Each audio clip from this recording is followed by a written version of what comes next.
Minha filha não me convidou para o casamento dela. No entanto, quando minha rede de hotéis, avaliada em 100 milhões de reais, virou notícia, ela me mandou uma mensagem. Mãe, precisamos conversar. Vem aqui hoje à noite. Eu apareci com uma pasta de documentos que ia mudar a vida dela para sempre. Mas deixa eu voltar um pouco. Deixa eu te contar direito como foi que eu cheguei nesse ponto, porque nada disso faz sentido se você não entender o que eu passei. O que essa menina me fez passar.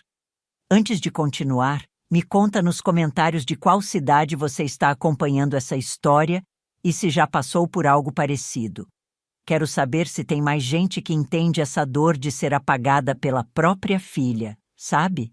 Então, era uma sexta-feira de março, 3 anos atrás, 7h30 da manhã. Eu estava tomando café na varanda da pousada, aquela em Búzios que eu tinha comprado depois que meu Arnaldo morreu. O sol batendo no mar, aquela brisa, era meu momento de paz, sabe? O único momento em que eu não pensava em conta para pagar, em reforma para fazer, em hóspede reclamando de chuveiro. Aí meu celular apitou. Mensagem no WhatsApp. Dona Vera, minha vizinha lá da Zona Sul, onde eu morava antes. A gente tinha ficado amiga nos 32 anos que morei naquele prédio no Humaitá. Ela mandou. Bené, você viu? Viu o quê? Pensei. Mandei de volta. O que foi, Verinha? Ela não respondeu com texto. Mandou um print. Do Instagram. E quando eu abri aquela imagem, meu coração simplesmente parou de bater por uns 3 segundos. Juro pra você. Era uma foto da Amanda. Minha Amanda. De vestido branco daqueles longos, cheio de renda. Cabelo preso num coque, buquê na mão, sorriso enorme. Do lado dela, o Felipe de terno cinza, gravata borboleta, segurando a mão dela. A legenda dizia, oficialmente senhor e senhora Carvalho, melhor dia das nossas vidas. A data da postagem? Ontem. Quinta-feira, 22 de março. Minha filha tinha se casado. E eu não sabia de nada. Fiquei olhando para aquela tela, piscando. Esperando que fosse mentira, que fosse algum aplicativo de edição, alguma brincadeira de mau gosto, mas não era. Tinha 347 curtidas, comentários aos montes, lindos, felicidades, casal perfeito. Tentei ligar para ela, chamada recusada. Tentei de novo, mesma coisa. Mandei mensagem.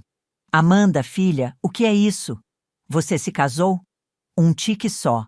Mensagem não entregue. Ela tinha me bloqueado.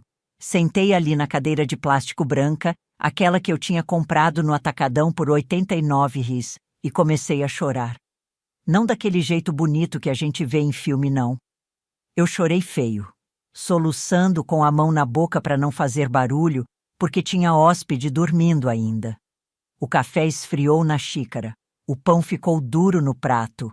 Fiquei ali até meio-dia, só olhando para o mar, tentando entender. Como é que uma filha faz isso com a mãe? Como é que ela casa e não convida? Nem avisa? Me bloqueia? Dona Vera ligou umas 3 horas depois. Bené, você tá bem? Não, eu disse. E minha voz saiu quebrada, fina. Não tô bem, Verinha. Vem pra cá, vem passar uns dias comigo. Mas eu não podia. A pousada estava cheia. Tinha 7 quartos ocupados. Conta de luz vencendo em 2 dias, 847 lires. A geladeira da cozinha coletiva tinha pifado de novo e o técnico cobrou 380 só para vir olhar. Eu não podia largar tudo e sair chorando por aí. Tinha que trabalhar. Tinha que sobreviver. Sabe o que eu fiz naquela noite? Fui até o quarto 22, o que estava vazio, tranquei a porta e liguei meu notebook velho, aquele positivo que eu tinha comprado em 2019 por noais, 200 horas no ponto frio. Criei um perfil fake no Instagram, nome aleatório, sem foto. E fui ver o casamento da minha filha.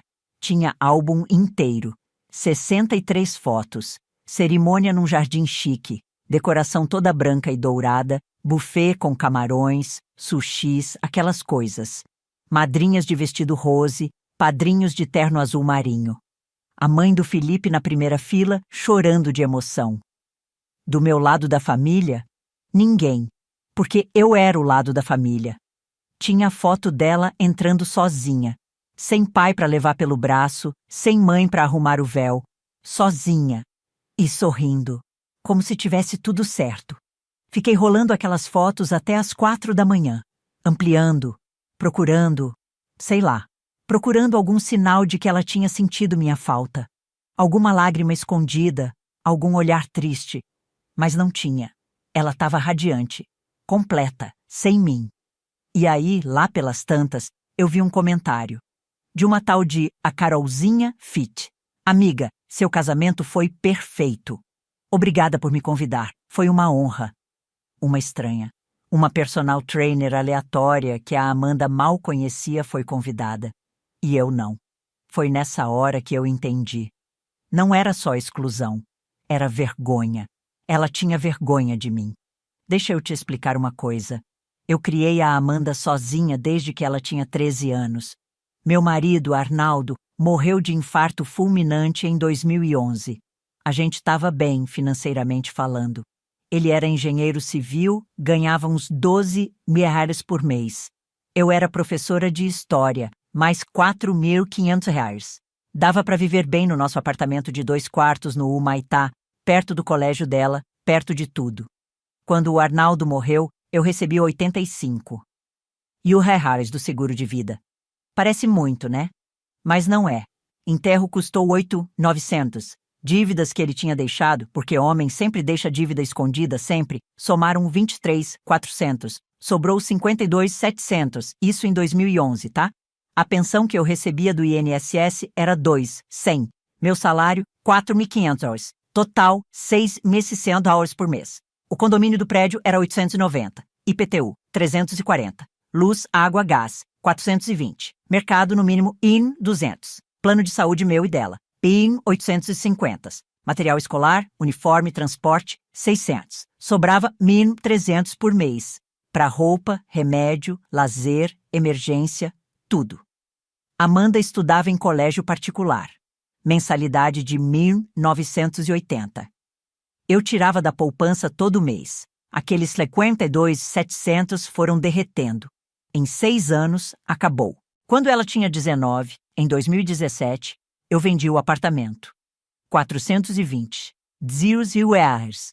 Paguei 15.000 reais de dívida de cartão que eu tinha acumulado.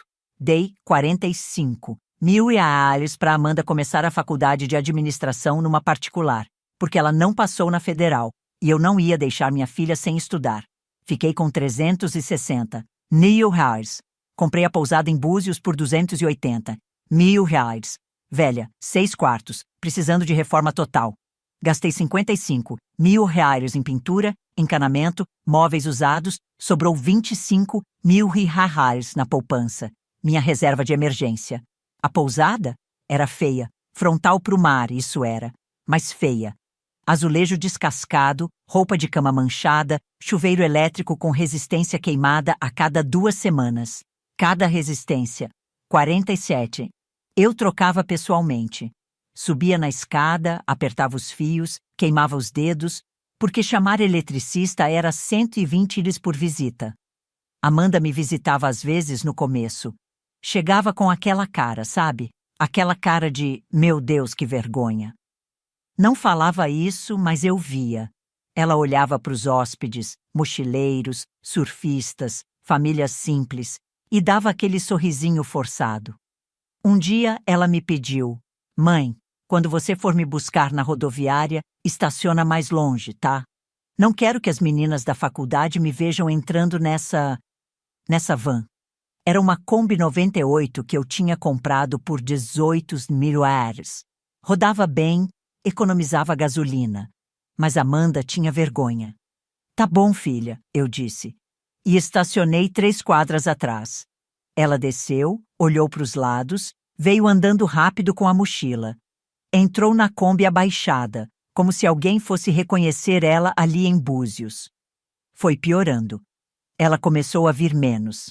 Arrumava desculpa. Trabalho da faculdade. projeto em grupo, estágio. Ligava pouco, mensagens curtas.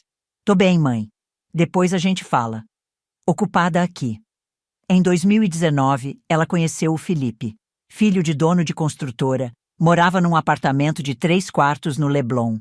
O pai dele tinha dado de presente de formatura. Presente de formatura! Eu dei para Amanda um notebook Dell por $2.800 parcelado em 10 vezes no cartão. Felipe era charmoso, eu admito. Bonito, bem vestido, perfume caro, aquele papo de empresário. Amanda ficou encantada. Começou a mudar. Cabelo alisado, unha feita toda semana, 120 por sessão, roupa de marca. Eu perguntava, filha, de onde você está tirando dinheiro para isso?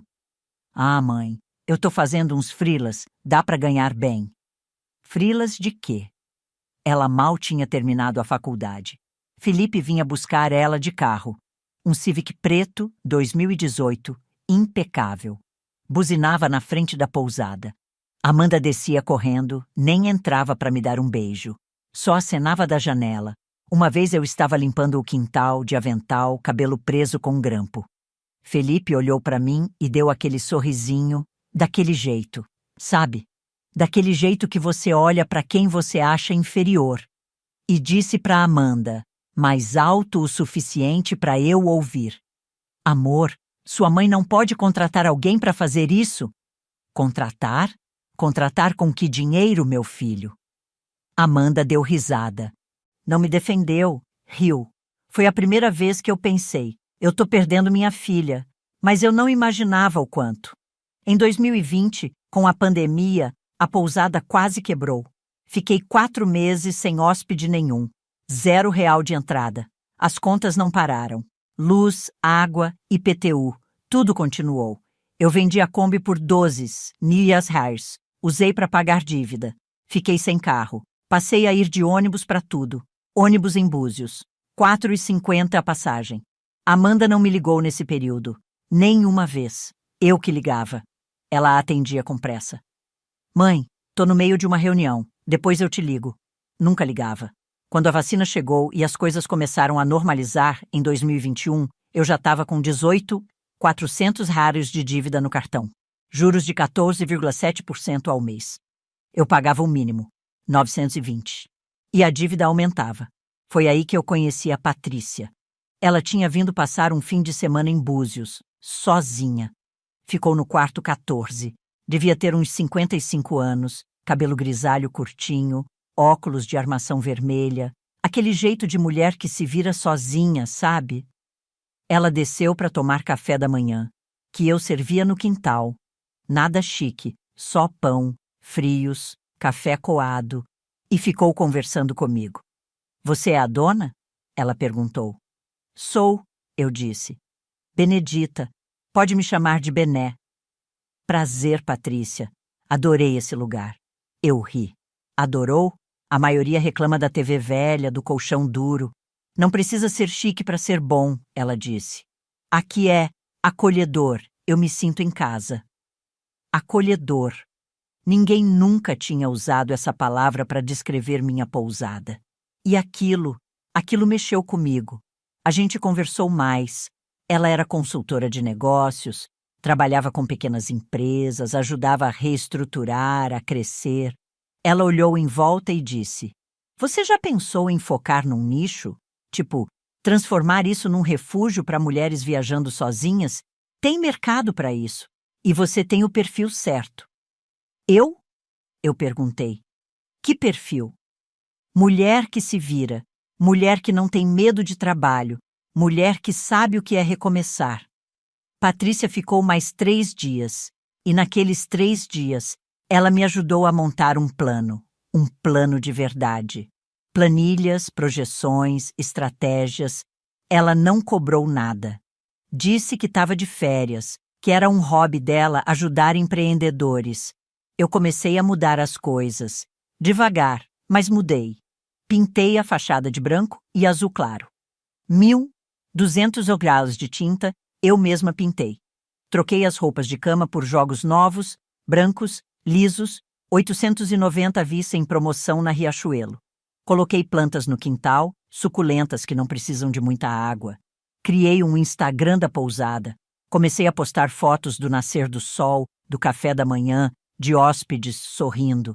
E funcionou. Em 6 meses, eu tinha triplicado a ocupação. As mulheres vinham porque se sentiam seguras, porque eu conversava com elas, ouvia as histórias delas, porque elas viam em mim o que elas eram ou queriam ser. Mulheres fortes que não desistiram. O lucro no primeiro ano depois das mudanças? 78 óleos e géis líquidos. Eu paguei toda a dívida do cartão. Sobrou 59.600 reais. Coloquei na poupança. Patrícia voltou a me visitar e dessa vez ela trouxe uma proposta. Bené, você já pensou em expandir, abrir outra pousada ou transformar isso numa rede? Com que dinheiro? Eu perguntei. Tem investidor interessado. Eu conheço gente. Se você topar, a gente monta uma sociedade. Você entra com a experiência, com a marca. Eles entram com o capital.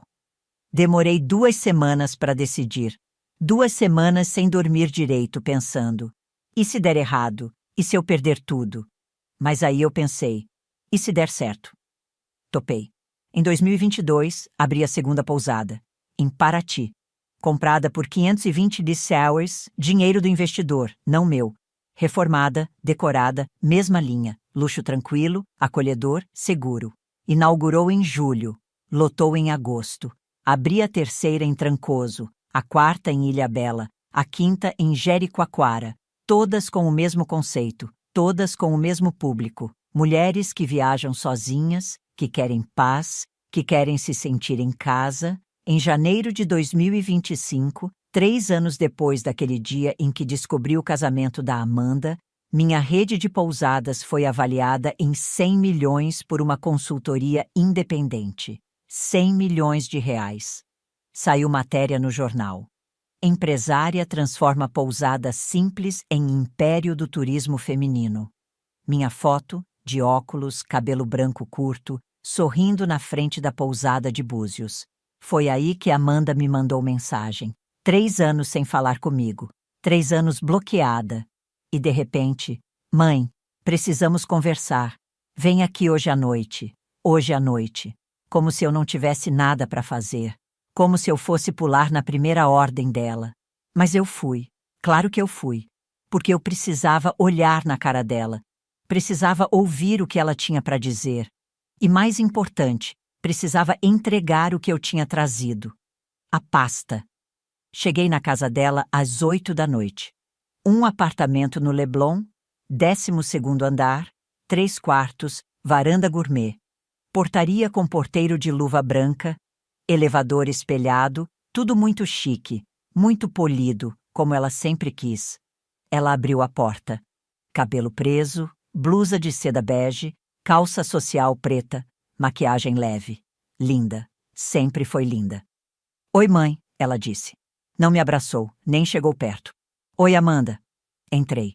A sala era enorme. Sofá de canto cinza, mesa de centro de mármore, quadros abstratos na parede. Tinha cheiro de vela aromática, aquelas caras de 180 a cada. Felipe estava sentado no sofá. Levantou quando me viu. Benedita, que bom que você veio. Benedita. Não, dona Benedita. Não sogra. Benedita. Como se eu fosse colega de trabalho dele. Felipe, eu disse. E sentei na poltrona de frente para eles. Coloquei a pasta no colo. Amanda se sentou do lado dele. Cruzou as pernas. Olhou para o marido. Ele acenou com a cabeça como se dissesse: vai, fala. Mãe, ela começou. Eu sei que a gente não se fala há um tempo. 3 anos, Amanda. 3 anos não é um tempo. É uma eternidade. E eu sei que eu te magoei. Não te convidando para o casamento e tudo mais, como se fosse pouca coisa. Mas agora a gente está numa situação complicada. Complicada? Eu perguntei. Minha voz saiu calma, fria até. Eu estava tranquila. Pela primeira vez em 3 anos, eu estava tranquila. Felipe entrou na conversa. Nossos negócios, a gente investiu em alguns projetos que não deram certo. E agora a gente precisa de um aporte. Aporte. Que palavra bonita para dizer. Me dá dinheiro. Quanto? Eu perguntei. Amanda e Felipe se entreolharam. Alguns milhões, ele disse. Alguns milhões. Assim, tranquilo. Como quem pede emprestado o saleiro. Entendo, eu disse. E abri a pasta. Tirei a primeira folha. Coloquei na mesa de centro, em cima de uma revista de decoração que devia custar 35 as. O que é isso? Amanda perguntou. Um comprovante de transferência bancária, eu disse. Para uma conta no seu nome. 18 as, 500 as, em outubro de 2022. Você me disse que precisava para pagar a pós-graduação. Eu paguei, mãe. Pagou? Eu sorri. Porque eu liguei na faculdade semana passada. Você nunca fez pós. Silêncio. Tirei a segunda folha. Outro comprovante. 12 Milsjahauser, março de 2023. Você disse que era para investir num curso de coaching. Eu investi. Também liguei. A empresa nem existe mais. Tirei a terceira, quarta, quinta folha. Cada uma um comprovante. Cada uma mentira. Total. 87.900 reais transferidos para ela nos últimos 3 anos. Dinheiro que eu tirei da poupança. Dinheiro que eu mandava porque ela dizia que precisava. Amanda estava pálida. Mãe, eu não sabia que você estava controlando. Controlando? Eu repeti. Não, filha. Eu estava documentando. Felipe limpou a garganta. Dona Benedita, isso é passado. A gente está falando de futuro. A gente pode pagar tudo isso de volta, com juros. Mas primeiro a gente precisa resolver a situação atual. Olhei para ele. Aquele rostinho bonito, charmoso, cheio de si. Situação atual, eu disse. Me conta, Felipe. Que situação é essa? Ele hesitou. Alguns financiamentos, alguns imóveis que a gente comprou para investimento. Estão entrando em execução e... Bem, você é fiadora. Eu sou o quê? Fiadora, Amanda sussurrou. A gente usou seu nome, mãe, para conseguir crédito. Pronto. Aí estava. Você está vendo? Você está entendendo agora?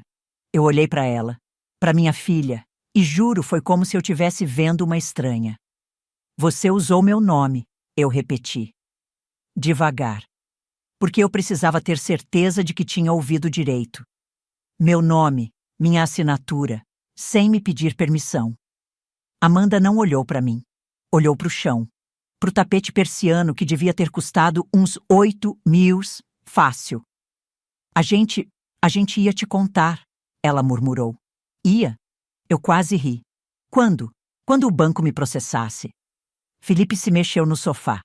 Aquele jeito dele, sabe? Desconfortável, mas tentando manter a pose. Dona Benedita, não é bem assim. A gente tinha um plano para quitar tudo. Mas o mercado imobiliário despencou e... Quantos? Eu cortei. Quantos financiamentos? Silêncio. Quantos, Amanda? Ela engoliu seco. 5. 5. 5 propriedades. 5 contratos assinados com meu nome. Com minha assinatura que eu nem tinha dado. Quanto? Eu perguntei. Quanto vocês me devem? No total, Felipe passou a mão no cabelo. Com juros, multa, correção, uns 4,2 milhões. 4.200.000 reais. Eu fiquei ali, sentada, olhando para aqueles dois. Amanda mordia o lábio. Felipe mexia no celular nervoso. E eu estava estranhamente calma. Porque eu já sabia de tudo isso. Deixa eu te explicar. 3 dias antes desse encontro, na segunda-feira, a Patrícia tinha me ligado. Eram umas 10 da noite. Eu estava no escritório da pousada de Búzios, fechando o balanço do mês. Bené, você tá sentada? Ela perguntou. Tô. Por quê? Preciso te mostrar uma coisa. Vou mandar por e-mail. Abre agora. Abri. Eram arquivos, PDFs, contratos de financiamento, 5, todos com minha assinatura. Ou melhor, com uma tentativa de imitar minha assinatura. Apartamento em Botafogo, 680.000 reais financiados. Casa em Niterói, 520.000 reais. Sala comercial em Copacabana, 390.000 reais. Cobertura em Ipanema, 100 mil AR. Loja no Leblon, 750 mil AR. Total, 440 mil AR sem financiamentos. Mais os juros de 3 anos, as parcelas atrasadas, as multas, 4,2 milhões. Todos no nome de Amanda Carvalho e Felipe Carvalho. Todos com Benedita Reis como fiadora. Como você conseguiu isso? Eu perguntei para Patrícia com a voz tremendo. Contatos. Pedi para um investigador dar uma fuçada quando vi aquela notícia do seu sucesso e lembrei que sua filha nunca te procurou. Achei estranho, desconfiei e olha só o que eu encontrei. Isso é falsificação, eu disse. Isso é crime. É. E você pode processar. Mas antes me deixa te mostrar outra coisa. Ela mandou mais documentos. Relatórios financeiros da construtora do pai de Felipe. Estavam quebrados, devendo 18 milhões ONs para fornecedores, com 3 obras paradas. Felipe tinha sido demitido da empresa do próprio pai 6 meses atrás. Amanda nunca trabalhou de verdade na vida. Aqueles freelas eram mentira. Eles viviam de crédito. Crédito no meu nome. O que eu faço? Eu perguntei. O que você quiser, Bené. Você tem as provas. Você pode acabar com eles. Ou pode o quê? Ou pode usar isso a seu favor. Patrícia me explicou. Me explicou direitinho.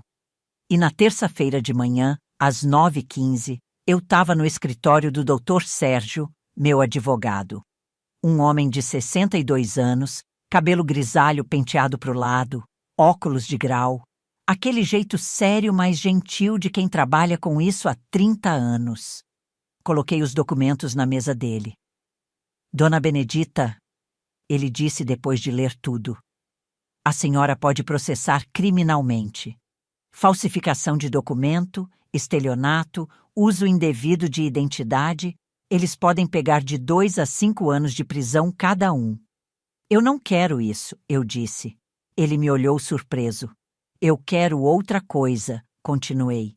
Eu quero comprar essas dívidas. Comprar? Isso. Quero que você negocie com os bancos. Compre a dívida integral. Faça com que eu vire a credora. Não os bancos. Eu. Dr. Sérgio tirou os óculos. Limpou com a pontinha da gravata. Colocou de volta. A senhora entende o que está pedindo? Isso vai custar 4.200.000 reais. Eu sei. Eu tenho. Eu tinha. Claro que eu tinha. Minha rede valia 100 milhões. Eu tinha liquidez de 12 milhões em conta corrente. Pagar 4,2 milhões era factível. Doía, mas era factível. E depois? Ele perguntou. Depois que a senhora for a credora? Depois eu executo. Tomo todos os imóveis. Tomo tudo. Ele ficou me olhando. Aquele olhar de quem está pensando. Essa mulher enlouqueceu. Mas não disse isso. Só perguntou, tem certeza? Absoluta. Trabalhamos terça, quarta, quinta. Dr. Sérgio tem contatos. Ele conhece gente nos bancos. Negociou, fechou acordos, comprou as 5 dívidas por 3.900.000 reais. Um desconto de 300.000 reais, porque eu paguei à vista, tudo junto. Na sexta-feira de manhã, às 11h27, eu era a única credora de Amanda e Felipe. Eles deviam para mim. Só para mim. E não sabiam. E foi por isso que, quando Amanda me mandou aquela mensagem na sexta à tarde, mãe, precisamos conversar. Vem aqui hoje à noite. Eu respondi. Estarei aí às 20 horas. E fui, com a pasta. Então, voltando para a sala deles, naquela noite. 4.200.000, eu repeti. E vocês querem que eu... O quê? Que eu pague? A gente está pedindo um empréstimo, mãe, Amanda disse. E a voz dela tinha aquele tom. Sabe qual? Aquele tom de criança mimada que acha que vai conseguir tudo no choro. A gente paga de volta, com juros. Em 5 anos, a gente... 5 anos, eu a cortei. Amanda, você tem ideia de quanto é 4 milhões de reais? Eu sei que é muito, mas... Não, você não sabe. Eu me levantei, peguei a pasta, caminhei até a janela. Lá embaixo, O Leblon de noite. Luzes, restaurantes cheios, carros importados passando.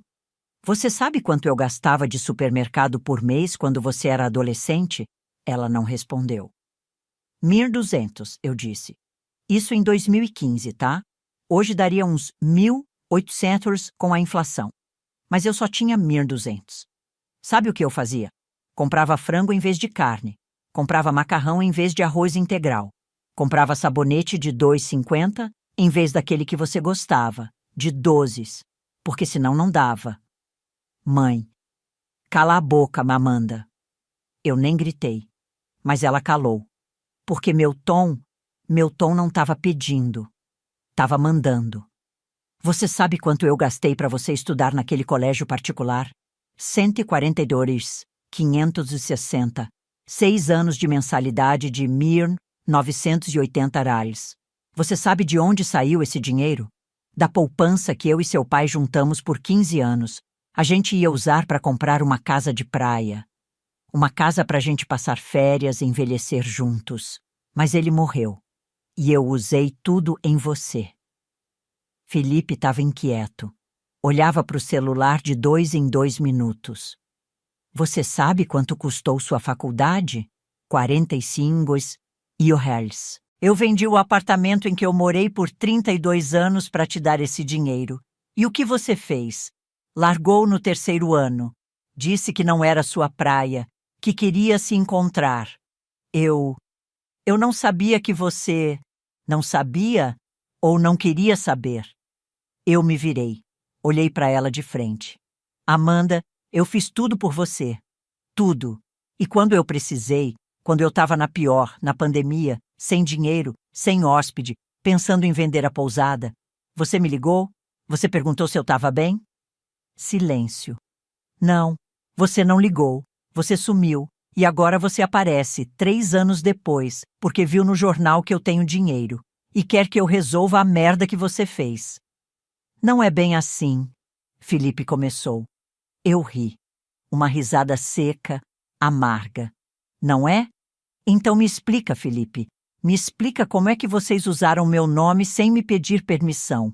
Como é que vocês falsificaram minha assinatura? A gente não falsificou. Amanda tentou. Tirei mais documentos da pasta. Coloquei na mesa. Esses são os contratos originais, com a assinatura que vocês forjaram. E esse, coloquei outro papel, é um laudo grafotécnico. Contratei um perito. Ele confirmou. Não é minha assinatura, é uma imitação. E sabe o que isso significa? Os dois estavam pálidos agora. Significa que vocês cometeram crime, falsificação ideológica, artigo 299 do Código Penal, de 1 a 5 anos de reclusão. Mãe, pelo amor de Deus! Amanda levantou. Veio até mim. Tentou segurar minha mão. Eu afastei. Não encosta em mim. Mãe, eu te imploro. A gente pode resolver isso. A gente paga. A gente... Paga com o quê, Amanda? Vocês estão quebrados. O pai dele demitiu ele. Você nunca trabalhou na vida.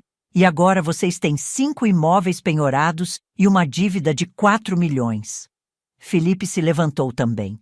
Dona Benedita, a senhora tem que entender. A gente estava numa situação difícil. O mercado estava bom, a gente achou que ia dar certo. Situação difícil? Eu olhei em volta. Isso aqui é situação difícil? Apartamento de 2,8 milhões, carro importado na garagem, roupa de marca, restaurante toda semana? Vocês viviam bem, Felipe, bem demais, com o meu dinheiro, com o meu nome. Eu caminhei de volta para a poltrona. Sentei, cruzei as pernas, abri a pasta de novo. Sabe o que eu fiz essa semana? Perguntei. Eu comprei as dívidas de vocês. Silêncio absoluto. Daqueles que dói nos ouvidos. Comprei? Amanda sussurrou. Isso. Negociei com os 5 bancos. Paguei 3,9 milhões à vista. Agora vocês não devem mais para os bancos. Vocês devem para mim. Felipe caiu sentado no sofá. A cor tinha sumido do rosto dele. E sabe o que mais? Continuei. Eu já entrei com pedido de execução. Todos os 5 imóveis vão ser tomados. leiloados, e o dinheiro vem para mim. Não, Amanda balançou a cabeça. Não, mãe, você não pode. Não posso? Claro que posso. Vocês assinaram os contratos. Vocês deram os imóveis como garantia. E vocês não pagaram. Então eu vou tomar. É legal. É justo. É exatamente o que vocês fizeram comigo. Nós não fizemos nada com você. Felipe explodiu. Primeira vez que ele levantou a voz. A gente só usou seu nome para conseguir crédito. A gente ia pagar tudo. Ia? Com que dinheiro? Ele não respondeu. Com o meu? Eu continuei. Vocês iam me pedir dinheiro para pagar a dívida que vocês fizeram no meu nome? Vocês iam me usar 2 vezes? Amanda estava chorando agora. Aquele choro feio de soluço, maquiagem borrando. Mãe, por favor, eu sei que eu errei. Eu sei que eu fui horrível com você. Mas você é minha mãe. Você não vai deixar a gente na rua. Na rua? Eu me levantei. Amanda, você me deixou sozinha no dia do seu casamento. Você me bloqueou. Você fingiu que eu não existia. E agora você quer que eu tenha pena de você? Eu estava com vergonha. Ela gritou. E aí saiu. Aí saiu a verdade. Tá bem? Eu tinha vergonha. Vergonha da pousada, vergonha da Kombi, vergonha de você com aquele avental velho, do seu cabelo branco, das suas mãos calejadas. O Felipe vinha de uma família rica e eu não queria que ele visse de onde eu vim. Pronto, ela tinha dito. E sabe o que eu senti? Alívio, porque agora eu não precisava mais fingir que não sabia. Vergonha, eu repeti. Você tinha vergonha de mim. Ela chorava, o rosto escondido nas mãos. Da mulher que te criou sozinha, que trabalhou 16 horas por dia para você não faltar nada, que vendeu o apartamento, que vendeu o carro, que quase quebrou a pousada, tudo por você. E você tinha vergonha. Eu sinto muito. Ela soluçou. Sente. Eu peguei a pasta. Caminhei até a porta. Você não sente nada, Amanda. Você só sente porque agora você precisa de mim. Se eu fosse pobre ainda, você nem teria mandado aquela mensagem. Não é verdade. Eu abri a porta. Olhei para trás uma última vez. Boa sorte, filha. Vocês vão precisar. E saí. No elevador, descendo, minhas pernas tremiam. Tremiam tanto que eu tive que segurar na barra de apoio para não cair. Quando cheguei no térreo, sentei num banco na entrada do prédio. Fiquei ali, respirando fundo, tentando processar o que tinha acabado de acontecer. O porteiro veio até mim. A senhora tá bem? Quer que eu chame alguém? Não, obrigada. Só me dá 1 minuto. Fiquei ali por uns 10 minutos. Até meu celular tocar. Era a Patrícia. E aí, como foi? Horrível, eu disse. Mas necessário. Você contou? Contei. Sobre a compra das dívidas, sobre a execução. E eles? Entraram em pânico. Bom, pausa. Bené, você fez a coisa certa. Fiz? Eu perguntei. Porque não parece. Você fez. Eles te usaram, te enganaram, forjaram sua assinatura. Você está se defendendo. Mas não era só isso. E eu sabia. Não era só defesa. Era raiva. Era dor. Era anos de humilhação e rejeição saindo de uma vez. Patrícia, eu destruí minha filha, eu disse. E minha voz rachou. Não. Ela se destruiu sozinha. Você só está colhendo os pedaços. Será? Voltei para Búzios de madrugada. Dirigi os 170 quilômetros sozinha, na estrada escura, com apenas o rádio ligado em volume baixo. Música instrumental. Jazz. Eu não conseguia pensar em nada. Minha cabeça estava vazia. Oca. Cheguei na pousada às 2h43 da manhã. As luzes estavam apagadas. Todo mundo dormindo. Subi para o meu quarto. O número 1. O único que eu não alugava. Deitei na cama sem tirar a roupa. Olhei para o teto. E pensei. O que eu fiz? Você que está acompanhando essa história até aqui, me diz.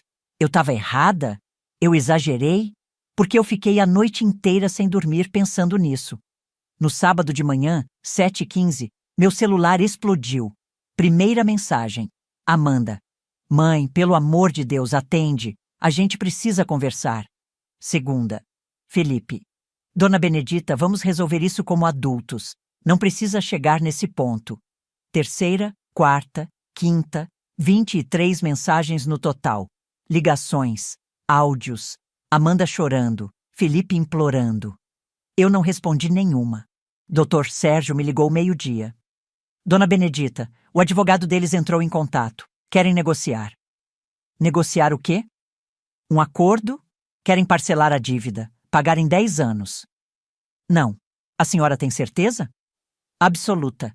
Eu quero os imóveis. Todos. Entendido. Vou prosseguir com a execução. Desliguei. E aí meu celular tocou de novo. Número desconhecido. Atendi. Alô? Benedita? Era uma voz de homem, mais velho, grossa. Quem é? Antônio Carvalho, pai do Felipe. Ah, o patriarca. O dono da construtora quebrada. O que o senhor quer? Quero que você pare com essa palhaçada.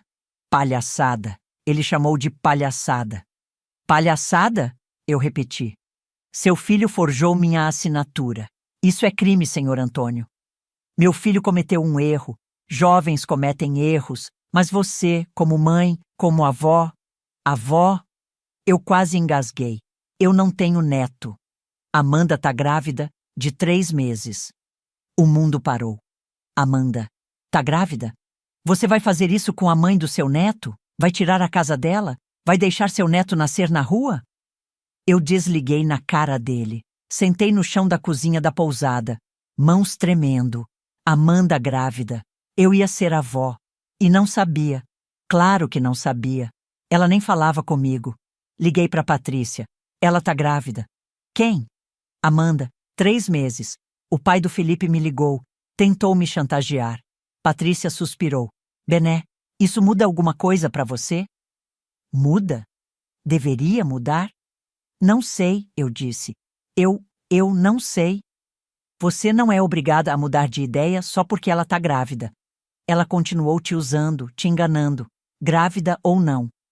Mas é meu neto, Patrícia. E? Você acha que ela vai deixar você ver? Você acha que ela vai mudar? Eu não respondi, porque eu não sabia. Passei o fim de semana inteiro pensando nisso. Grávida, meu neto, minha primeira, provavelmente única, chance de ser avó. E eu estava prestes a tirar tudo da mãe dele. Na segunda-feira, Dr. Sérgio me ligou de novo. As execuções foram aceitas. 3 imóveis já têm data de leilão. A cobertura de Ipanema vai a leilão dia 18 de abril. A casa de Niterói, dia 25. A sala comercial, dia 2 de maio. E os outros 2? Ainda em tramitação, mas não deve demorar. Certo. Dona Benedita, a senhora ainda tem certeza? Eu olhei pela janela.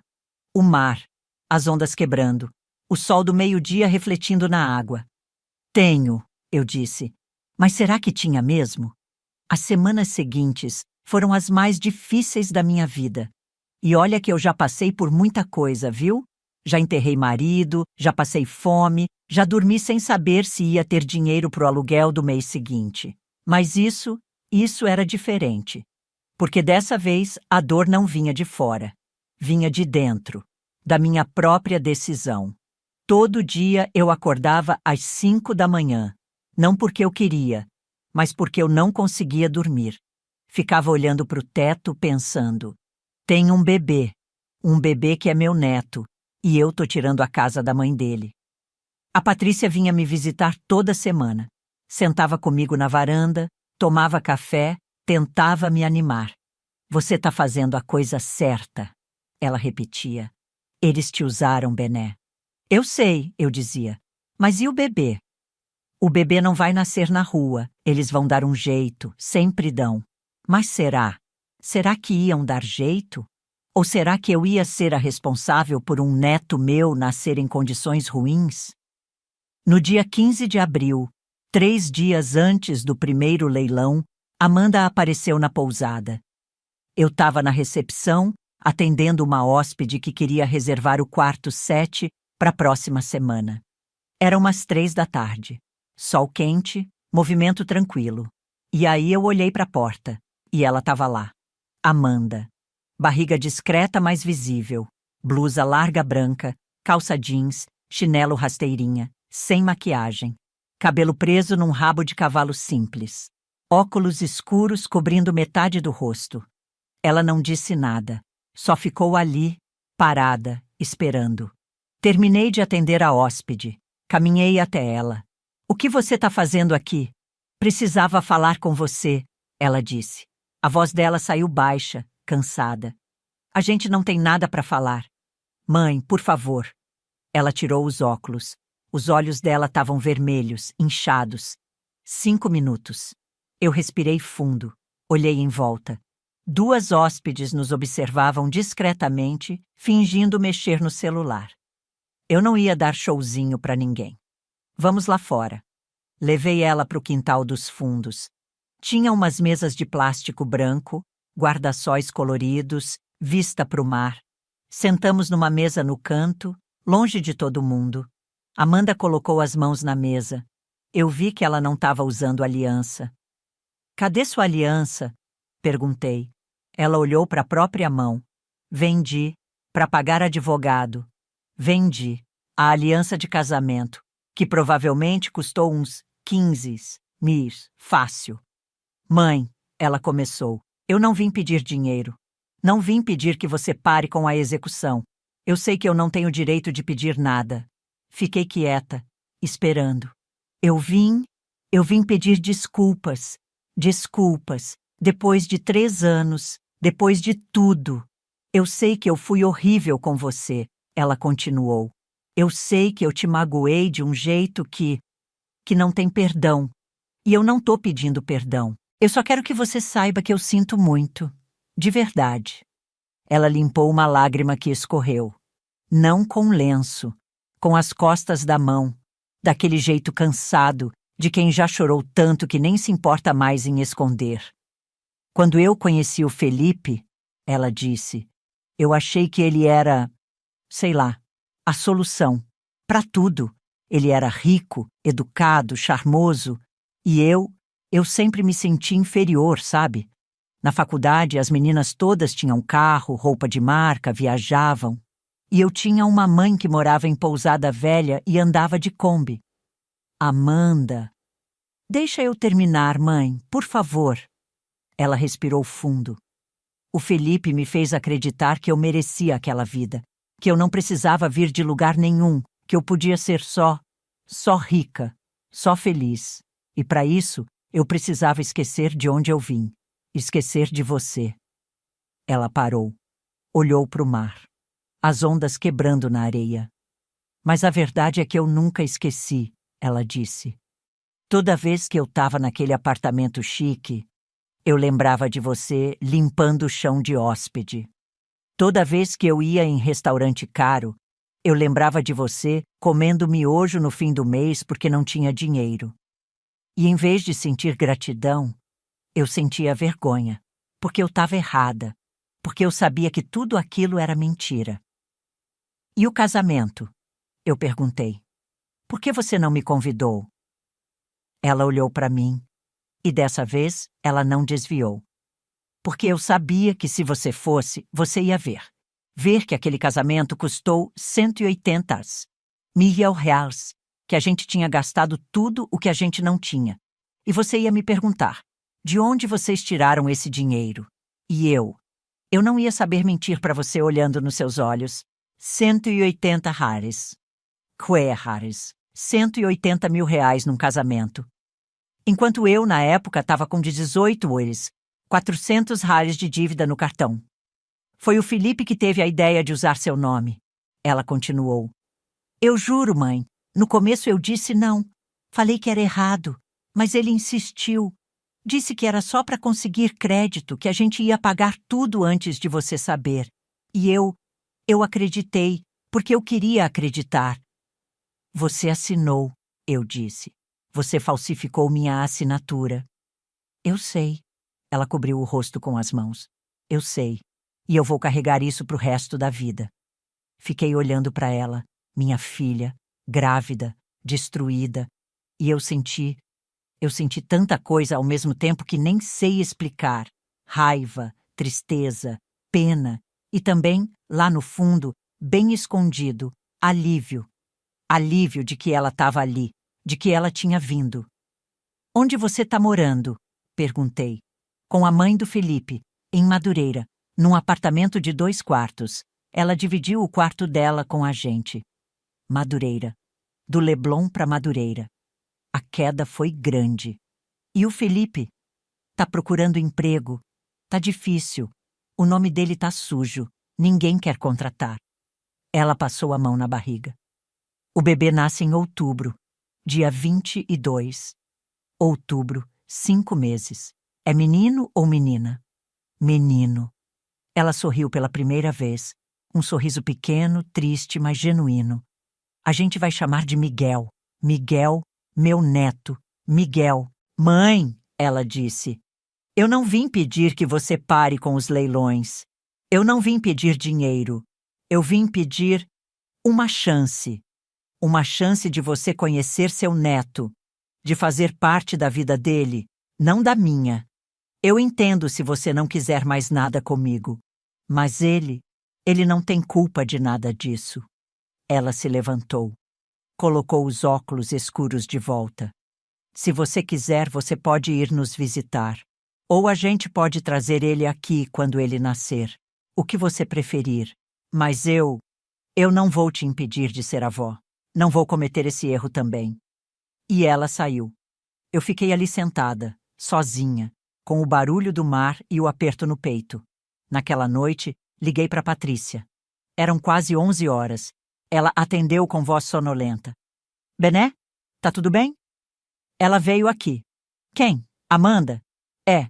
Ela veio, pediu desculpas, me contou tudo e me convidou para conhecer o bebê. Silêncio do outro lado. E aí? Patrícia perguntou. Eu não sei o que fazer. Você quer conhecer o bebê? Claro que eu quero, eu disse. E minha voz saiu mais alta do que eu esperava. É meu neto, meu único neto, provavelmente. Como eu não vou querer conhecer? Então conhece. Mas e os leilões? O que tem os leilões? Eu vou tirar a casa dela e no dia seguinte vou lá segurar o bebê dela no colo. Como é que isso funciona, Patrícia? Ela suspirou. Bené, você pode fazer as duas coisas. Pode executar a dívida e ainda assim ser avó. Uma coisa não anula a outra. Mas parece errado. Parece. Mas não é. Ela te enganou. Falsificou sua assinatura. Isso não muda só porque ela está grávida. Mas ela também é sua filha. E aquele bebê é seu neto. E você tem direito de ter um relacionamento com ele. Mas como? Como eu vou olhar na cara dela sabendo que eu destruí a vida dela? Você não destruiu, Bené. Ela que destruiu, sozinha. Você só está cobrando o que é seu. Será? Será que era só isso? Eu não dormi naquela noite também. Fiquei pensando em tudo. No Arnaldo, em como ele ficaria orgulhoso de ver o que eu construí. Ou decepcionado por ver o que eu estava fazendo com a filha dele. No dia 18 de abril, a cobertura de Ipanema foi a leilão. Valor inicial, 880 mil. Foi arrematada por 920 mil. Dinheiro veio para minha conta. No dia 25, a casa de Niterói. Valor inicial, 420 mil. Arrematada por 445 mil. No dia 2 de maio, a sala comercial. Valor inicial, 310 mil. Arrematada por 335 mil. Total até agora, 1.700 mil. Ainda faltavam 2 imóveis, o apartamento de Botafogo e a loja no Leblon. Amanda não me ligou. Não mandou mensagem. Nada. E eu também não. Mas eu pensava nela todo dia. No Miguel. No meu neto que ia nascer em 5 meses e que eu talvez nunca fosse conhecer. Foi aí que a Patrícia teve uma ideia. Era uma terça-feira, 8 de maio. Ela chegou na pousada às 10 da manhã com uma pasta debaixo do braço. Aquele jeito dela, determinado, focado. Bené, preciso te mostrar uma coisa. Sentamos no escritório. Ela abriu a pasta. Tinha plantas, projetos, orçamentos. O que é isso? Perguntei. Um projeto que eu estava desenvolvendo faz tempo. Chama Recomeço Prateado. Recomeço Prateado? Moradia assistida para mulheres acima de 60 anos. Mulheres que foram abandonadas pela família, que não têm onde morar, que precisam de um lugar seguro. A ideia é transformar imóveis ociosos em residências compartilhadas. Aluguel simbólico, tipo $300 por mês, só para cobrir manutenção. Elas moram lá, cuidam umas das outras, têm dignidade. Eu olhei para os papéis. Plantas de apartamentos adaptados. Fotos de referência. Orçamentos. E você está me mostrando isso por quê? Perguntei. Porque você tem 5 imóveis, Bené. 5 imóveis que você tirou da Amanda e do Felipe. Imóveis que vão ficar ociosos. E você pode fazer 2 coisas: vender e embolsar o dinheiro ou transformar eles em algo maior. Algo com propósito. Propósito. Eu pensei. Pensei naquela hóspede que, lá no começo, tinha dito que minha pousada era acolhedora. Pensei em todas as mulheres que tinham passado pelos meus hotéis, buscando paz, segurança, um lugar onde pudessem ser elas mesmas. E pensei, e se eu pudesse fazer isso em escala maior? Quanto custa? Perguntei. Para adaptar os 5 imóveis? Uns R$800, R$1.000. Mobília, reforma, adequação para acessibilidade.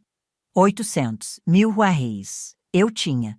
Com os leilões, eu tinha recuperado 1.700, R$1.000. E ainda faltavam 2 imóveis. Quanto tempo para colocar em funcionamento? 6 meses. Se a gente começar agora, até novembro está tudo pronto. Novembro. 1 mês depois do Miguel nascer. E se a Amanda souber? Se ela descobrir que eu transformei os apartamentos dela em moradia para outras mulheres? Patrícia me olhou. Aquele olhar firme. E daí? Ela perdeu o direito de opinar quando falsificou sua assinatura. Esses imóveis são seus agora. Você faz o que quiser com eles. Tecnicamente, ela estava certa, mas emocionalmente eu ainda me sentia culpada. Deixa eu pensar, eu disse. Mas eu já sabia a resposta. No dia 15 de maio, eu assinei o contrato com a Patrícia. $800, R$1.000 investidos no projeto Recomeço Prateado. 5 imóveis. Capacidade para 28 mulheres no total. A primeira a ser reformada seria a cobertura de Ipanema. 3 quartos, 2 banheiros, varanda com vista para o mar. Capacidade para 6 mulheres. Eu mesma fui acompanhar a obra, ia lá toda semana, via o progresso, as paredes sendo pintadas de branco e azul claro, as cores da minha pousada, os quartos sendo adaptados com camas confortáveis, armários embutidos, a cozinha sendo reformada para ser compartilhada, a sala virando área comum, com sofás, estantes de livros, televisão. E toda vez que eu estava lá eu pensava, Amanda morou aqui, Amanda sonhou aqui, e agora outras mulheres vão recomeçar aqui. Era estranho, doloroso, mas também libertador. No dia 10 de junho, o apartamento de Botafogo foi a leilão. Valor inicial, 540 milhas, arrematado por 570 milhas. No dia 18 de junho, a loja no Leblon. Valor inicial, 600 mil reais, arrematada por 130 mil reais. Total final, 2.900 mil. Eu tinha recuperado quase 3 milhões, menos os 3.900 mil que eu tinha pago para as dívidas, eu tinha um prejuízo de $1 milhão. Foi o preço da minha justiça. E sabe o que eu senti? Nada. Absolutamente nada. Porque aquele dinheiro nunca tinha sido sobre dinheiro. Era sobre dignidade. Sobre mostrar que eu não era mais aquela mulher que eles podiam usar e descartar. Em julho, a primeira unidade do Recomeço Prateado foi inaugurada. A cobertura de Ipanema. 6 mulheres se mudaram. Dona Célia, 72 anos, tinha sido despejada do apartamento onde morava de aluguel. Dona Rosa, 68, tinha sido abandonada pelos filhos. Dona Lourdes, 74, vivia na rua havia 2 anos. Eu fui lá no dia da inauguração. Levei bolo, salgadinhos, refrigerante. A gente sentou na varanda, tomou café, conversou. Elas choraram. Eu chorei. Dona Benedita, Dona Célia disse, segurando minha mão, a senhora salvou minha vida. E eu pensei, não, vocês que salvaram a minha. Porque era verdade. Aquelas mulheres com suas histórias de dor e superação me mostraram que eu não estava sozinha, que abandono dói, mas não define a gente, que a gente pode recomeçar quantas vezes for preciso. Em agosto, a Casa de Niterói foi inaugurada. 5 mulheres. Em setembro, a sala comercial virou um centro de convivência. Em outubro, o apartamento de Botafogo. Em novembro, a loja do Leblon virou um ateliê de artesanato. Todas funcionando, todas acolhendo, todas ressignificando a dor em propósito. E no dia 22 de outubro, às 14h37, Miguel nasceu. Eu soube por uma mensagem da Amanda. Mãe, o Miguel nasceu. 3,4 quilos, 50 centímetros. Tá tudo bem com ele e comigo. Se você quiser vir conhecer, estamos no Hospital da Lagoa, quarto 512. Eu li aquela mensagem umas 20 vezes. Mãe. Ela tinha me chamado de mãe. Peguei a estrada às 3 da tarde. Cheguei no hospital às 5h15. Subi para o 5º andar.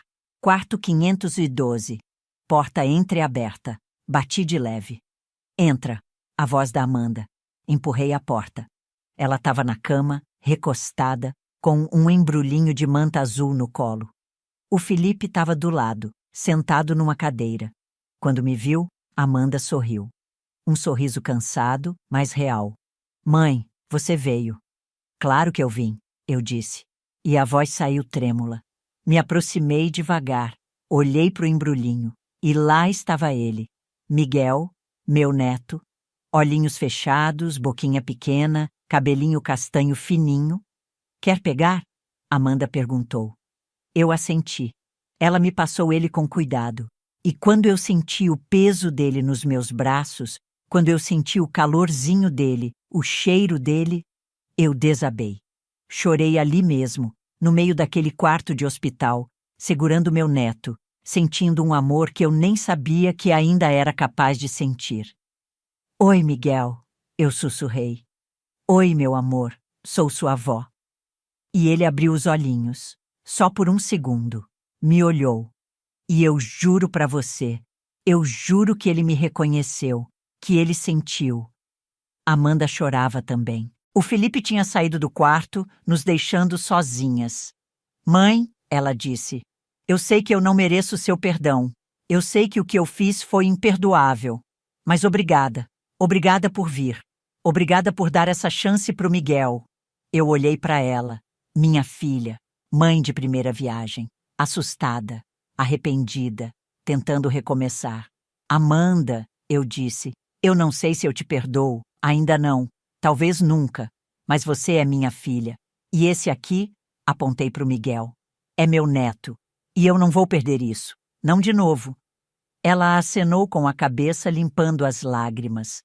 Fiquei ali 1 hora, só segurando o Miguel, conversando baixinho com ele, prometendo que eu ia estar presente, que ele ia conhecer o mar, que ele ia comer bolo de chocolate na varanda da pousada, que ele ia ter uma avó que amava ele mais do que tudo.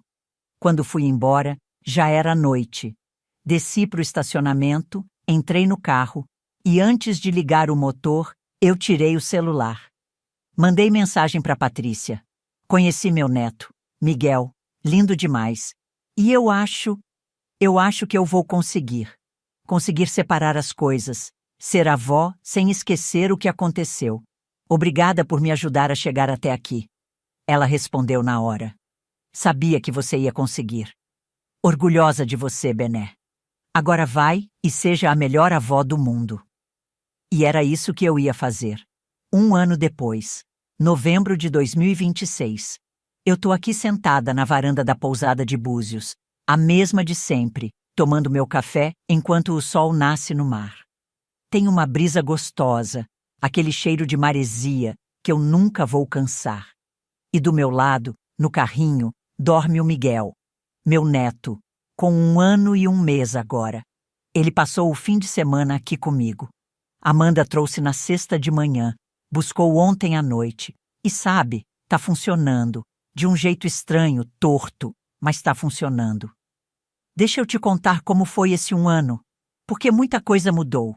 Não tudo, mas muita coisa. Depois que o Miguel nasceu, eu comecei a ir no Rio toda semana. Toda quinta-feira, religiosamente. Saía de Búzios às 7 da manhã, chegava em Madureira às 9h15. Ficava lá umas 3, 4 horas. Ajudava a Amanda com o bebê, dava banho, trocava a fralda, fazia comida e depois voltava. No começo era estranho, sabe? Aquele clima pesado. A gente conversava pouco, só o necessário. Ele mamou às 6. Tá na hora da vacina. Obrigada pela ajuda. Educado, distante, como duas pessoas que trabalham juntas, mas não são amigas. O Felipe mal aparecia. Trabalhava o dia todo num emprego que ele tinha conseguido como assistente administrativo numa empresa de logística.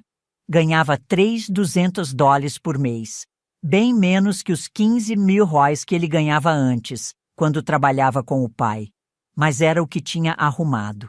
Nome sujo, ficha criminal por falsificação de documentos. Pegou 2 anos de pena alternativa, prestação de serviços comunitários aos sábados. Ninguém queria dar chance. Amanda também tinha arrumado emprego. Atendente numa loja de roupas no Norte Shopping. $1.800 por mês. Ela trabalhava terça, quarta, quinta e sábado. A sogra dela, Dona Márcia, cuidava do Miguel nesses dias. Juntando os dois, eles tiravam R$5.000 por mês. O aluguel que eles pagavam para Dona Márcia, porque ela cobrava mesmo sendo mãe do Felipe, era R$800. Luz, água, gás, 280. Mercado, 1.400. Fralda, leite, remédio para o bebê, 650. Transporte, 420. Sobrava 1.450 por mês. Para roupa, emergência, qualquer coisa extra. Era apertado, bem apertado, mas eles estavam sobrevivendo. E eu? Eu não dei dinheiro. Nenhuma vez. Vocês devem estar pensando, como assim? É sua filha, é seu neto. Pois é, mas eu não podia. Se eu desse dinheiro, eu ia voltar para o mesmo ciclo. Ela ia pedir de novo. E de novo. E eu ia virar a muleta financeira dela pelo resto da vida. Então eu ajudava de outro jeito. Levava fralda quando ia visitar. R$145 o pacote grande. Levava leite em pó. 87 a lata. Levava fruta, legume, frango. Enchia a geladeira deles sem eles pedirem. Mas dinheiro? Não. E sabe o que aconteceu? Eles aprenderam. Aprenderam a viver com o que tinham. Aprenderam a dizer não para coisas supérfluas. Amanda parou de pintar o cabelo no salão, R$320 por sessão, e começou a pintar em casa com tinta de farmácia, R$25. Felipe parou de tomar cerveja importada no bar, 18 cada, e passou a tomar em casa, latinha de R$3,50 no mercado. Pequenas coisas, mas que faziam diferença. Em janeiro de 2026, 3 meses depois do Miguel nascer, a Amanda me ligou. Era uma sexta, meio-dia. Eu estava na pousada de Paraty, supervisionando uma reforma no telhado. Mãe, você pode conversar? Posso. Fala. Ela hesitou. Respirou fundo. Eu queria te agradecer. Agradecer por quê? Por tudo. Por vir toda semana. Por ajudar com o Miguel. Por não me abandonar, mesmo depois de tudo que eu fiz. Fiquei quieta. Não sabia o que dizer. Eu sei que eu não mereço, ela continuou. Eu sei que você tinha todo o direito de sumir da minha vida, mas você não sumiu. E eu aprendi muito esse ano. Aprendi a dar valor nas coisas. Aprendi que dinheiro não é tudo. Aprendi que eu fui uma filha horrível. A voz dela quebrou. Mas eu quero ser diferente com o Miguel, ela disse. Eu quero que ele cresça vendo a avó, vendo você forte, trabalhadora, digna. Eu quero que ele aprenda com você o que eu não aprendi. Eu limpei uma lágrima. Você está aprendendo agora, Amanda. Melhor tarde do que nunca. Será que um dia você vai me perdoar? Eu respirei fundo. Olhei para o mar de Paraty, as ondas quebrando mansinho. Perdoar, eu disse, Não é esquecer. Eu nunca vou esquecer o que você fez. Nunca vou esquecer a dor que eu senti. Mas eu também não vou carregar isso como uma pedra no peito pro resto da vida. Então sim, Amanda. Um dia. Talvez não hoje, talvez não amanhã, mas um dia. Ela soluçou do outro lado. Obrigada, mãe. Em março, eu convidei ela e o Miguel para passar um fim de semana em Búzios. Só os dois. O Felipe ficou em casa. Eu queria ter um tempo com minha filha e meu neto, sem pressão, sem cobrança. Chegaram numa sexta à tarde. O Miguel já estava com 4 meses. Gorducho, sorridento, daquele jeito que bebê é quando tá bem cuidado. Amanda carregava ele no colo, mais uma mochila enorme cheia de coisa de bebê. Mãe, que saudade desse lugar, ela disse, olhando em volta. A pousada tinha mudado muito desde a última vez que ela tinha vindo. Em 2020, era tudo descascado, velho, feio. Agora, tudo pintado, reformado, com plantas, decoração. Dava até orgulho. Mudou, né? Eu disse. Muito! Ela passou a mão na parede. E você fez tudo sozinha. Não sozinha, com ajuda, mas sim, eu fiz. Passamos o fim de semana inteiro juntas. Dei banho no Miguel na banheirinha que eu tinha comprado só pra ele. E 78 na Americanas. Levei ele pra ver o mar. Molhei o pezinho dele na água. Ele deu risada, aquela risada gostosa de bebê. Tiramos foto, muitas fotos. À noite, depois de colocar o Miguel para dormir no berço portátil, li 340 no Mercado Livre, comprei logo quando ele nasceu. Eu e a Amanda sentamos na varanda. 2 cadeiras de plástico branco, 2 xícaras de chá. Silêncio confortável. Mãe, ela disse quebrando o silêncio, eu vi na internet sobre o projeto Recomeço Prateado. Meu estômago apertou. Viu? Vi. 5 imóveis transformados em moradia para mulheres idosas. Um deles era a cobertura de Ipanema, né? É. Ela ficou quieta.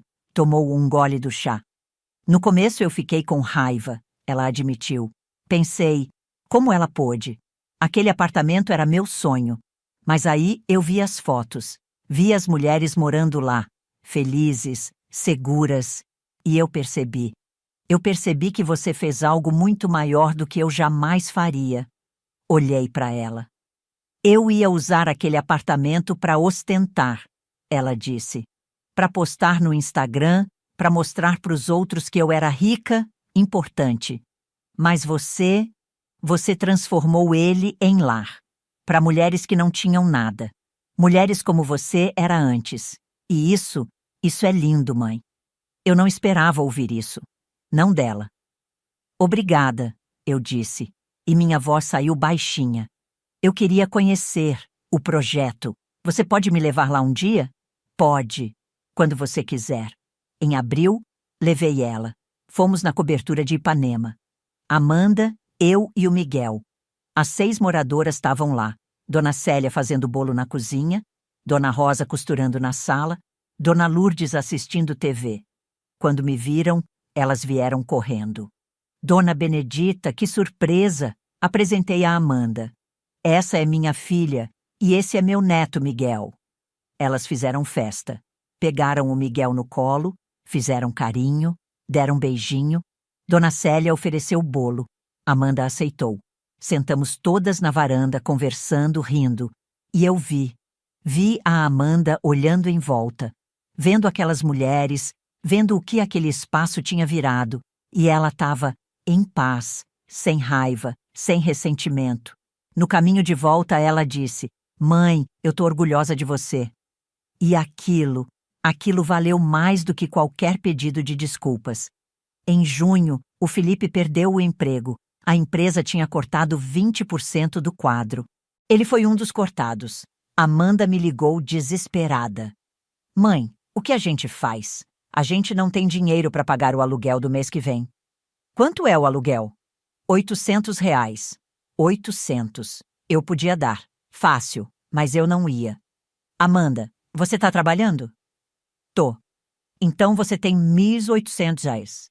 Dá para pagar o aluguel e sobra R$ 1.000. Vocês vão ter que apertar. Cortar supérfluo. usar só o essencial. Mas mãe, sem mais. O Felipe precisa procurar emprego, e até ele achar. Vocês vivem com o que você ganha. Simples assim. Ela ficou brava. Não falou comigo por 2 semanas. Mas no fim do mês, ela mandou mensagem. Você estava certa. A gente conseguiu. Foi difícil, mas conseguimos. O Felipe achou emprego novo em agosto. Auxiliar de almoxarifado. 2.600 aires por mês. Menos que o anterior, mas melhor que nada. E sabe o que eles fizeram? Pegaram os não mis 400 aires que passaram a ganhar juntos e montaram uma planilha. Uma planilha de verdade. Aluguel, contas, mercado, transporte, tudo anotado. E o que sobrava, 1.200, eles dividiam. 600 aires para pequenas emergências. 600 aires para poupança. Poupança. Minha filha estava poupando, pela primeira vez na vida. Em setembro, no aniversário de 1 ano do Miguel, eles fizeram uma festa, pequena, na casa da dona Márcia. Uns 15 convidados, bolo da padaria, 85, salgadinhos caseiros que a Amanda mesma fez, decoração simples, de loja de 1,99. Eu fui. Claro que eu fui. Levei de presente um carrinho de empurrar para ele. 287 na Rehap. O Miguel amou. Ficou andando pela casa inteira, rindo, empurrando o carrinho. E no fim da festa, quando todo mundo tinha ido embora, o Felipe veio falar comigo. Dona Benedita, eu preciso te pedir desculpas. Olhei para ele. Era a primeira vez que ele falava comigo direito em 1 ano. Eu fui um idiota, ele disse. Eu fui ganancioso, irresponsável, desonesto, e eu arrastei a Amanda comigo. Eu não tenho desculpa para o que eu fiz. Mas eu quero que a senhora saiba que eu mudei. Ou tô tentando mudar. Todo dia. Por que você está me dizendo isso agora? Perguntei. Porque eu sinto que eu preciso. Porque eu olho para o meu filho e penso, que tipo de homem eu quero que ele seja? E eu não quero que ele seja o homem que eu era. Eu quero que ele seja o homem que eu tô tentando ser. Eu fiquei olhando para ele, para o Felipe que tinha manipulado minha filha, que tinha forjado minha assinatura, que tinha me usado. E vi um homem quebrado tentando se reconstruir. Felipe, eu disse, eu não sei se eu te perdoo. Ainda não. Mas eu respeito sua coragem de admitir seus erros. E eu realmente espero, que você continue tentando. Pelo Miguel, pela Amanda, por você mesmo. Ele acenou com a cabeça, os olhos marejados. E foi nesse dia que eu senti. Senti que talvez, só talvez, as coisas iam ficar bem. Hoje, novembro de 2026, eu tô aqui com meu neto dormindo do meu lado. A rede de pousadas está maior ainda. 7 unidades agora. Búzios, Paraty, Trancoso, Ilhabela, Jericoacoara e mais 2 novas. Maragogi e Morro de São Paulo. Avaliação atual, 142 milhões de reais. O projeto Recomeço Prateado está funcionando nos 5 imóveis. 28 mulheres morando, 28 histórias de recomeço. E eu recebo carta delas toda semana. Cartas escritas à mão, com letra trêmula, me agradecendo. Dona Benedita, a senhora me deu uma razão para viver. Dona Benedita, eu achei que ia morrer sozinha, mas agora eu tenho uma família. Dona Benedita, que Deus abençoe a senhora. E cada carta me lembra porque eu fiz o que fiz. Amanda me visita todo mês agora. Às vezes traz o Felipe, às vezes não. A gente conversa mais, ri mais. Ainda tem tensão, claro. Ainda tem momentos que eu olho para ela e lembro. Lembro do casamento que eu não fui. Lembro da dor, mas eu também olho para o Miguel. E penso, valeu a pena, tudo valeu a pena. Porque eu não perdi só uma filha naquele dia de março de 3 anos atrás. Eu também me encontrei. Descobri que eu sou mais forte do que eu imaginava. Que eu posso reconstruir quantas vezes for preciso. Que eu mereço dignidade, respeito, amor verdadeiro. E o Miguel? O Miguel me chama de vovó.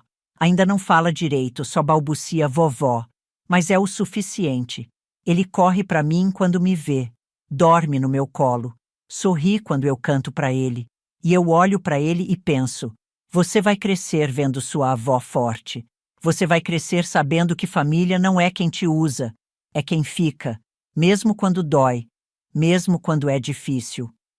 Semana passada, a Amanda me mandou uma mensagem. Era tarde, quase meia-noite. Eu já estava deitada, mas ainda acordada, mexendo no celular. Mãe, eu estava pensando aqui. Eu nunca te agradeci direito, por ter me ensinado, mesmo sem querer, o que é ser forte. Eu passei a vida inteira com vergonha de você. Mas hoje eu quero ser você. Obrigada por não desistir de mim. Eu te amo. Eu li aquela mensagem 3 vezes e chorei. Mas não de tristeza, de alívio, de esperança. Respondi: eu também te amo, filha. E eu nunca vou desistir de você. Nunca. Então é isso. Essa é minha história. De humilhação à reconstrução. De rejeição à redenção. Não é um final feliz perfeito daqueles de filme. Ainda tem cicatriz, ainda tem dor, mas tem também aprendizado, crescimento, amor condicional. Sim, condicional. Porque amor de verdade tem limite, tem respeito, tem reciprocidade. Eu não perdi minha filha. Eu a reencontrei. De um jeito diferente, com limites, com vigilância. Mas a reencontrei. E ganhei um neto. Ganhei 28 mulheres que me chamam de anjo. Ganhei uma rede de hotéis que ajuda outras mulheres. Ganhei minha própria dignidade de volta. E hoje, sentada aqui na varanda, com o sol nascendo no mar e meu neto dormindo do meu lado, eu posso dizer: eu cheguei. Não onde eu planejei, mas onde eu precisava estar. Obrigada por chegar até o fim. Se essa história te tocou de alguma forma, deixa um comentário contando de onde você está assistindo. Quero saber que a gente não está sozinha, que tem mais gente por aí reconstruindo, recomeçando, sobrevivendo. E se você está passando por algo parecido, se você foi usada, rejeitada, humilhada por quem você ama, deixa eu te dizer uma coisa. Você é mais forte do que imagina. Você merece dignidade e você pode reconstruir, pode renascer. Quantas vezes for preciso, não desiste de você, nunca.